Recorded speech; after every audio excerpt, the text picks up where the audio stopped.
झूठ मत बोलना, टेंशन हो रही है ना। मतलब यहाँ पे कुछ होता होगा, धड़कन कई बार तेज हो जाती होगी। और मेरे को लगता है कि सारे एग्ज़ाम से रिलेटेड जो भी गंदे विचार हैं, जो भी नेगेटिव थॉट्स हैं, सारे एग्ज़ाम से पहले 4-5 दिन पहले आते हैं। और कई बार तो ऐसे ऐसे विचारते हैं कि सर हाय कुछ याद ही नहीं आ रहा। मतलब पता नहीं तैयारी जो हमने की है वो एग्ज़ाम के अंदर आएगा भी नहीं आएगा, पता नहीं एग्ज़ाम कैसा बनेगा। मतलब कई बार तो ये मन करता है कि सर एग्ज़ाम बस एक बार सामने आ जाए, हमें सेटिस्फेक्शन मिल जाए कि जो हमने किया वो सही किया। मतलब कई बार ये भी विचार आते हैं पता नहीं सर ना क्लियर हुए तो क्या होगा। मतलब बहुत सारे विचार, मुझे लगता है कि कई सारे नेगेटिव विचार जो है ना वो एग्ज़ाम से पहले ही आते हैं। और टेंशन मत लो, ये मेरे साथ भी ऐसा होता था। क्यों आपको मैंने क्लास के अंदर भी कई बार कहा, क्योंकि सास भी कभी बहू थी, तो मैंने भी आपकी स्टेज में एग्ज़ाम दिए हैं। और मैं 2-3 बातें ना अपनी लाइफ की शेयर करने चाह रहा हूँ एग्ज़ाम के टाइम की, मैंने क्लास में भी कभी शेयर नहीं की। तो आई होप आपको मोटिवेशन मिलेगा और आप उससे कुछ सीखोगे, क्योंकि सेम सिचुएशन है।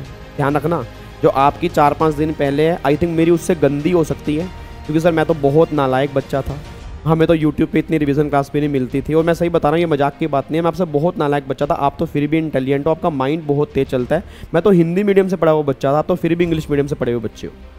तो आपके और मेरे मेंटल लेवल में बहुत फ़र्क था, बट फिर भी मेरे अंदर बस एक चीज़ थी, डेडिकेशन, जिद्दीपन था। मैं पागल था अपनी सक्सेस को लेके कि मुझे सक्सेसफुल होना है, चाहे वो कुछ भी करना पड़े, मुझे कितने घंटे पढ़ना पड़े और किसी तरह से पढ़ना पड़े, मैं करूँगा। तो मैं आपको 2-3 बातें बताता हूँ। जब मैं लाइब्रेरी पढ़ने के लिए जाता था लास्ट के दिनों में, तो मेरे दिमाग में ना ये विचार, मतलब मेरे को ऐसा लगता है कि हर इंसान के दिमाग में ऐसे विचार आते हैं 4-5 दिन पहले कि होगा नहीं होगा, जो किया है याद नहीं आ रहा, हाथ पैर ठंडे हो जाते हैं, धड़कन कई बार तेज होती है और बैठे बैठे गुम हो जाते हैं। मतलब समझ ही नहीं आता कि कहाँ पहुँच गए। फिर एकदम याद आता, तो भाई साहब 1 घंटा बीत गया, आधा घंटा बीत गया। मतलब दिमाग में कई मल्टीपल थॉट्स चलते हैं। तो जब मैं ये सोचता था ना, तो मतलब मैं तो भगवान का शुक्रिया अदा करता हूँ कि मेरे दोस्त बहुत अच्छे थे, जिन्होंने मेरे को सही डायरेक्शन दी और हमेशा मुझे मोटिवेट किया। क्योंकि मेरे दोस्त सीए फाइनल लेवल के थे और मैं सीए इंटर लेवल पे था, फिर मैं सीए फाइनल लेवल पर आया तो वो सीए बन गए, तो उन्होंने मुझे और मोटिवेट किया। तो जो बातें 2-3 उन्होंने मेरे को सिखाई ना, वो लाइफ में आज तक मेरे काम आती हैं। और मैं चाहता हूँ कि मेरी फैमिली का हर बच्चा भी, आज 4-5 दिन बचे हैं एग्ज़ाम को, तो वो समझ ले, या क्योंकि 4-5 दिन पहले कई बार ऐसी बातें सुनने में आती हैं कि आपका माइंड बहुत बढ़िया लेवल पे काम करने लगे जो अभी काम नहीं कर रहा, और अगर अभी भी सही से काम कर गया तो एग्ज़ाम अभी भी क्लियर हो सकते हैं। मैं दोबारा कह रहा हूँ, दुख की बात यह है कि टाइम कम है, खुशी की बात यह है कि अभी भी कुछ टाइम बचा हुआ है, उसमें हम कुछ भी कर सकते हैं। तो मैं बैठे बैठे पढ़ता था, कई बार टेंशन में होता था ना, तो मैं मतलब जो सीए फाइनल के दोस्त होते थे, मैं उनके पास जाता था। मैं कहा यार बड़ी टेंशन हो रही है यार। मैं कहा यार तुमने कैसे निकाल दिया एग्जाम, मेरे को समझ नहीं आया कि तुम फाइनल के अंदर कैसे आ गए। मतलब तुम्हें टेंशन नहीं होती थी कि भाई एग्ज़ाम मुश्किल आ गया तो क्या होगा, क्लियर नहीं हुए तो क्या होगा, इतनी मेहनत मतलब दिन रात करते हैं, पता नहीं एग्ज़ाम कैसे आएंगे। तो ना मतलब उसमें एक विमल भैया थे, मैंने क्लास में भी कई बार नाम लिया है, तो उन्होंने मेरे को 2 बातें बोली कि विवेक, जो हमने सीखी हैं, क्योंकि हम भी सीए फाइनल के अंदर आए हैं और हम भी सेम तेरी जगह पर थे, बट आज हम थोड़े से मैच्योर हो चुके हैं, हमें कुछ रियलिटी पता लग चुकी है, तो तेरे साथ वो चीज़ ना बीते। हम तेरे को 2 बातें बताने जा रहे हैं, वही मैं आपको 2 बातें रिपीट करने जा रहा हूँ। उन्होंने कहा विवेक, जब भी तेरे दिमाग में कोई भी टेंशन होती है ना, तो हमेशा बैठ कर ना ये सोच, क्या वो टेंशन तेरे कंट्रोल में है भी या नहीं है। अब तूने कई सारे क्वेश्चन मुझसे पूछ लिए और तू एक ही लाइन में क्वेश्चन पूछ गया, तूने बिना सांस लिए क्वेश्चन पूछ लिया, तो मेरे को लग रहा है तू बहुत पैनिक है। मतलब कई बार ऐसा होता है, हम एक ही लाइन में सारे क्वेश्चन बोल, सर पता नहीं एग्जाम कैसा आएगा, सर पता नहीं बहुत डर लगा, सर दिल में घबराहट हो रही है, सर मन समझ नहीं आ रहा, सर याद आएगा नहीं आएगा, सर बहुत टेंशन हो रही है, सर प्लीज़ मतलब मैं अकेला सा पड़ गया हूँ, सर मेरे को समझ नहीं आ रहा। इट मीन्स ये, इससे पता लगता है कि आपका माइंड जो है पैनिक लेवल पे है। तो मैंने ना सेम मतलब ये सारे क्वेश्चन रिपीट कर दिए। उन्होंने कहा एक बात बता, एग्ज़ाम कैसा आएगा, क्या ये तेरे कंट्रोल में है। मैं कहा नहीं। कह रहे फिर सोच क्यों रहा है। कह रहे रिजल्ट कैसा आएगा, अगर तू क्लियर नहीं हुआ, क्या ये तेरे कंट्रोल में है। मैं कहा नहीं। कह रहे फिर तू सोच क्यों रहा है। कह रहे जब भी तेरे दिमाग में टेंशन हो रही है ना, तो 2 बातें दिमाग में लेके चल, क्या चीज़ तेरे कंट्रोल में है और क्या चीज़ कंट्रोल में नहीं है, और जो चीज़ तेरे कंट्रोल में ही नहीं है तो सोच के दिमाग खराब क्यों कर रहा है, और जो चीज़ तेरे कंट्रोल में है तो उसको कंट्रोल कर ना। फिर वो तो कंट्रोल में है, और अगर कंट्रोल में करेगा तो दिमाग से टेंशन फ्री हो जाएगी।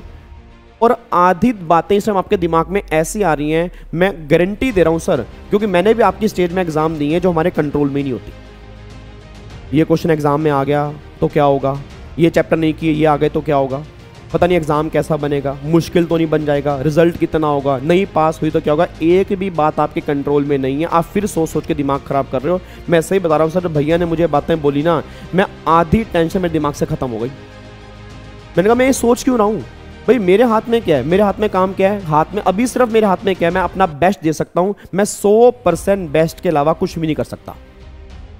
क्योंकि ना तो मैं एग्जाम बनाने वाला हूँ, ना मैं एग्जाम चेक करने वाला हूँ, ना मैं रिजल्ट निकालने वाला हूँ, तो फिर मैं सोच के अपना दिमाग अभी खराब क्यों कर रहा हूँ। और अगर मैं अभी खराब कर रहा हूँ तो डे बाय डे मैं कह रहा हूँ एक एक सेकंड आपके लिए मोस्ट इंपॉर्टेंट है, यह बात ध्यान देना मेरी। तो जब उन्होंने मेरे को समझाया ना कि विवेक जैसे तू अब जैसे तूने पूछा कि तू कई बार मोबाइल पे लग जाता है, ये तेरे कंट्रोल में, इसको तू कम करना। तो मोबाइल एक बार बंद कर दे, व्हाट्सएप डीएक्टिवेट कर दे, टेलीग्राम डीएक्टिवेट कर दे, यूट्यूब डीएक्टिवेट कर दे, मत देखना। 4-5 दिन पहले तुझे क्या देखना है, तेरी कौन सी मीटिंग हो रही है। मतलब उन्होंने मेरे को इतनी बढ़िया तरीके से बातें समझाई कि भाई जो तेरे कंट्रोल में है वो तू कंट्रोल कर ले, जो तेरे कंट्रोल में नहीं है उसके बारे में मत सोच। क्योंकि कह रहे हो मतलब जब हम तेरी स्टेज पे थे सेम फीलिंग हमारी होती थी, हमें कोई समझाने वाला नहीं था और हम तुझे समझा रहे हैं ताकि तेरे को सीए इंटर में अटेम्प्ट ना लग जाए। और मैं वही सेम बात बोल रहा हूँ कि जून में आपका एग्जाम निकलना चाहिए, ये बात आपको दिमाग में लेके चलनी है। जब भी थॉट्स आपके दिमाग में आ रहे हैं आप ये चेक करो कि क्या वो कंट्रोल में है या नहीं है। अब जो ऐसे थॉट्स दिमाग में आ रहे हैं जो कंट्रोल में ही नहीं है, तो कंट्रोल में है ही नहीं तो उसको सोच के हम करेंगे भी क्या, टाइम वेस्ट होगा, मत सोचो। और जो कंट्रोल में है तो फिर कंट्रोल में करो ना, उसको कंट्रोल में करो और अपना काम करो जी।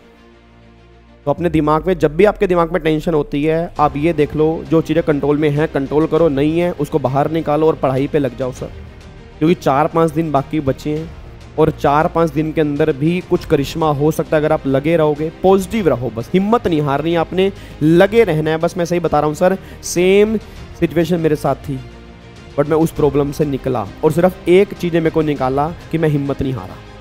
मुझे बहुत लोगों ने डिमोटिवेट किया कि विवेक तू नहीं कर पाएगा, तू हिंदी मीडियम से है। मैंने कहा मैं कर सकता हूँ अगर मैंने ठान लिया। मैंने लास्ट वीडियो के अंदर भी कहा था कि अगर मैंने ठान लिया तो ठान लिया, काम खत्म। और आज भी मैं टीचर होने के बाद भी जो कई प्रॉब्लम्स मेरे सामने आती है ना, जो लोग कहते हैं कि तू नहीं कर सकता, मैं जब ठान लेता हूँ तो मैं ठान लेता हूँ। ये बच्चे भी मुझे जानते हैं, उन्होंने मेरे को फील किया है, मैं आपको फील करता हूँ और हम दोनों एक दूसरे से बहुत अटैच हैं। मैं इसलिए आपको ये बातें बोल रहा हूँ कि बस सोचना नहीं है, करना है।